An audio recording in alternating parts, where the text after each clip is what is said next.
minutes. I know that some people traveled really far to get here, and I really appreciate it. Both my wife and I extend our deepest appreciation that you came all this way. And I really want to thank Mommy and Abba for all the work that they did. They made a beautiful Brit Milah for us last night, and they were involved in a lot of the planning of the Brit Milah today. And really, I just thank them for everything that they do every day. I've been away, and it's been wonderful to see the care that they give to my firstborn son. One of the traits of his is that when he goes to shul, he's very excited. He wants to run up and kiss the Torah. If he ever sees a book and there's a Torah inside, he wants to kiss it too. And he probably learned that from my father-in-law. Next, I'm supposed to thank David, which is funny to thank myself, but that's really Amuvahi. He orchestrated a lot of this so that we are able to have such a wonderful meal. And Acharon Chavira is my wife for a really amazing delivery. An amazing champion of mine. I wouldn't be anywhere I am today without her, so thank you so much. And Mommy, I love you. So everyone knows that the name that we chose, if you don't by now, is Yosef Yechezkel. And I will just ask that everyone, for right now, we don't know what we want to call him in terms of a nickname or whatever. For right now, we just know that this is the name that he should be called up by the Torah. And so if everyone could stick for right now, I'll try to make it within 30 days that we'll get a nickname, but right now, just every time you see him, just call him Yosef Yechezkel.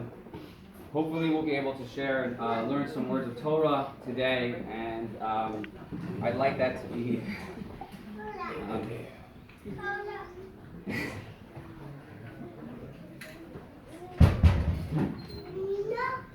in the merit of my best friend, Tevet from Shendel, and his wife Sarah, Adina Bat Sarah.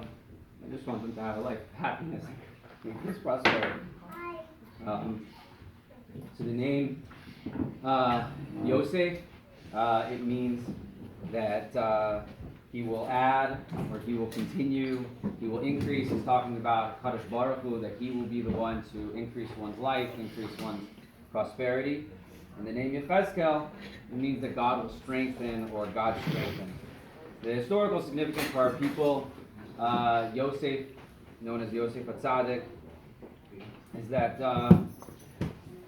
he was a righteous individual that I think the other righteous ones at his time didn't understand. No one would ever say that the Shvatim were not tzaddikim, yet they looked upon him as possibly another Esav, someone that we have to remove from the family, and possibly we have to kill.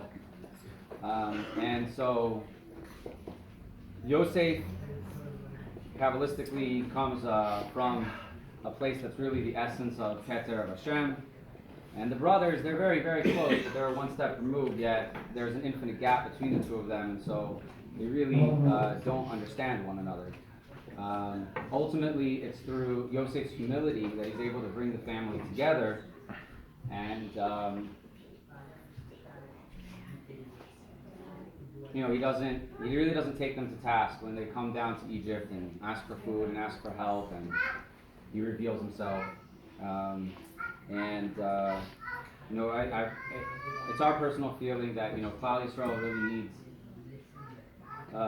someone to bring us all together, and that'll happen through recognizing that sometimes there's an infinite gap between the understanding that you might have about a person's actions and what they're doing, and it doesn't mean that they're any less of a tzaddik. And sometimes there are righteous people in the generation and they're wrong. The Rambam had to deal with that. His books were burned by the tzaddikim of the time. And yet today we follow his Torah like it's our second book. And then the name Yechezkel, historically, he's a Kohen. At least that's how it starts off the book. It says Ben Buzi Kohen. And my wife, she comes from a lineage of Kohanim, and I thought much of that is a good credit to the name. And there's a small point about his life. It's it's brought. If you read, it's unbelievable the imagery that he gives to the Merkava of Kadosh Baruch Hu, and it's a little bit perplexing to the Rabbanim. Like, why would he, being a later prophet, have something of an image that seems to be on a more exacting, more specific detail than that of Yeshayahu, who would be a greater prophet? So the Midrash tells us that that's like comparing a courtier to a peasant or to a jester. So that reminds me, like when we were at the time of Elul, we're told that Hashem is very close to us in that time, that the king is in the field, and even a tzaddik doesn't have the same type of access. And that's really what it's about. That sometimes people get caught up in status and where somebody is in life, but we don't realize that like the janitor of the White House probably has more access to the president than even his chief of staff, because that guy has to make appointments and arrangements, and the janitor has his everyday schedule. He has to come in, clean the place, take out the trash. So he has sometimes more of that connection, of that time spent with the king or the president. And so in that sense, Yechezkel has a great amount of power, and is why he could maybe describe the chariot in such greater detail than Yeshayahu. So, in case no one knew, Yosef is the name of my father-in-law.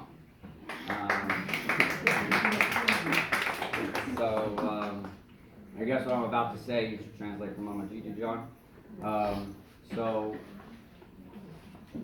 he's, whenever I go anywhere, so they ask me how's the family, and so I say that there's really no one that does more chesed than my father-in-law.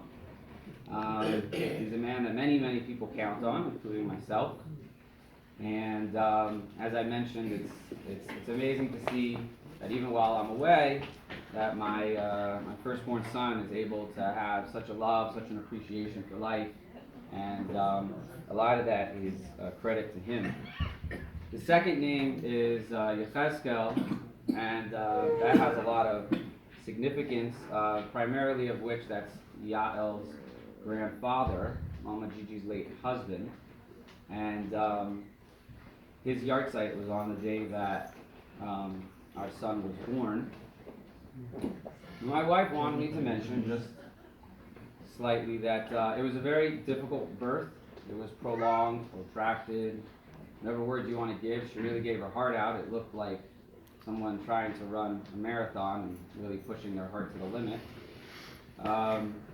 And when the child was born, there were issues or complications that came up right away. It seems like Baruch Hashem they resolved, but it was a very scary time. And so I took my wife's hand and I said, well, we're going to pray right now. And even though I'm choked up now, at the time I really wasn't. I just had full belief that Hashem is going to be there, and He doesn't let us down. And so we said Ani Mamas. And so then after 2 minutes, the baby took his first breath. So that was very special.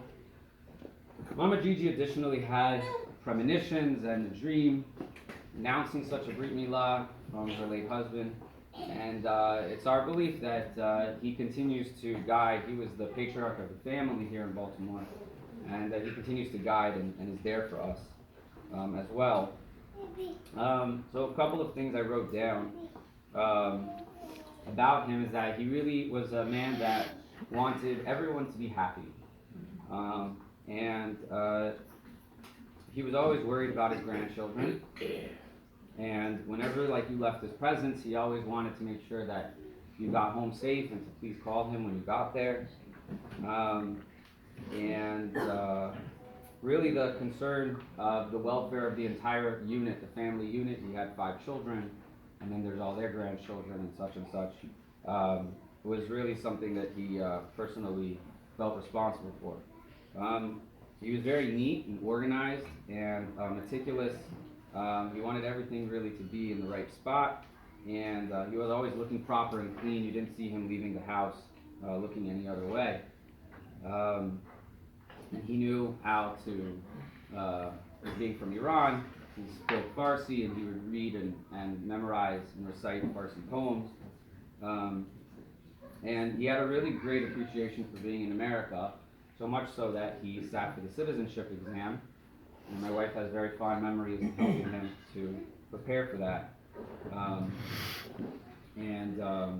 This is a land of really opportunity, a chesed, and it's what gave him the ability to be, even having escaped from Iran, to really be able to be with his whole family in quite close quarters, and nobody's too far away, everybody's pretty much blocks away, and he was very, very grateful for that. And so it's just the last thing is just like, it's just a note of pride that, there's always a seat at the table that's left for him, and it's because we really feel like he's always there with us. So next I wanted to just share that the child was born on the 18th of Tevet. That was also sort of like why I was like, this is going to go well, don't worry. This is a time of Chaim, 18 number Chai. So there's in the Chabad tradition, there's something called Hayom Yom. It was instituted by the Rebbe, and it's the teachings and the writings of the previous Rebbe. And so in the Hayom Yom of that day, it talks about how Yaakov came down, and he spent his 17 years in Mitzrayim, and they were good years. The Gematria of 17 is told, and they were good years. And this really disturbed the Tzemach Tzedek, the third Lubavitch Rebbe, and he came to his grandfather, the Alter Rebbe, and he said, I don't understand, how is it possible that he could live such good years? These are the ones that are called the good, the best, so to speak, in Mitzrayim. And so his grandfather related to him that when he sent Yehuda, it says that he sent Yehuda to instruct in Goshna, in that land that the Jews were able to settle, that he instructed him. So Rashi tells us that he came there to instruct. Torah is like the Torah. He came there to establish a home of Torah, and that as long as he was surrounded in that type of environment, then he could be said anywhere to be living a full life, a rich life, a better life, the best life. And so that's why the parsha really can be called Vayechi, because he lived. He really mamish lived, even though he was in such a foreign land. The Hayom Yom of today, being the 25th of Tevet, is really regarding how to approach difficulties in your life. And I would love to quote Rabbi Silver. So this week he had an interesting, thing that happened where, so every day he comes and he gives Rabbi Nachman halachos, Lakutei halachos. And for some reason, he didn't pack it, it's not in his bag, it's very odd. But literally he starts off the shir just saying this is Hashkacha Pratis, and this is the divine will, and there's something amazing I want to share with you from the Lubavitch Rebbe. And so he proceeds to explain the meaning of a name, and how it's just this daunting task that you have as a parent. In 8 days you're supposed to come up with some type of a thing that's carried with the child through all their life, that's really supposed to be a power that the Arizal says that really like gives them the ability to get through so many difficulties in life. And I just like to say that like just the way the story begins, the fact that like he forgets his book and he's literally like the simcha. He's like, this is what God intended, and like we're gonna learn this, and it's gonna be amazing. Like that's really the way that you get through difficulties in life, that you appreciate everywhere that you are and everywhere that God puts you, because it is Him Himself that puts you into this world, and that means that He needs you, and that He desires you and wants you, and that means that wherever He puts you, that's where you're supposed to be. And so the Hayom Yom speaks basically in terms of about that. So we it talks about that really when you go through hard times, that it's like an exodus from Egypt, that you've got to leave where you're from, but that's more of like what a child has to go through. A child has sometimes difficulties in school, and that difficulty can sometimes pose a challenge to parents, and so they move them, they take them from one school and they put them in another, and problem solved. But as an adult, we're not sometimes able to do that so easily. And so the adult in us really today, in order to get through those challenges, we see that Hasidus really has the ability to do that. And the reason is because it teaches us that you're not supposed to be removed from this world for all its limitations and materialistic desires, but you're supposed to use this world and you're supposed to transcend it. And so it really speaks about that wherever you are, and wherever you find yourself, that's where you're meant to be, and that's particularly where Hashem wants you to be. And so again, just to end off with something that Rabbi Silver had been mentioning in that year, he really was saying that sometimes when you're raising children, you want them to avoid pain. Even in medicine, both my wife and I study that, and we're taught really, let's get the pain level as low as possible. But as Viktor Frankl taught us, that's not really where we're at. We're supposed to be pursuing meaning, and hopefully we encourage our children to do that. It's really not the goal to avoid pain and avoid suffering, but the goal is to transcend that and make a meaningful life out of it. And if we can effectively communicate that to our children, and the first mode of communication I can give to my child is his name, that hopefully that will allow them to go through all of those things, and the growing pains, as they're called, make them a complete and beautiful human being that we can all enjoy. Once again, I really thank you all for coming, and I just appreciate it. And you should go out and have an amazing day, an amazing week, an amazing year, and it should be a lot of nachas and success for everyone, not just for my family. Thank you so much for coming.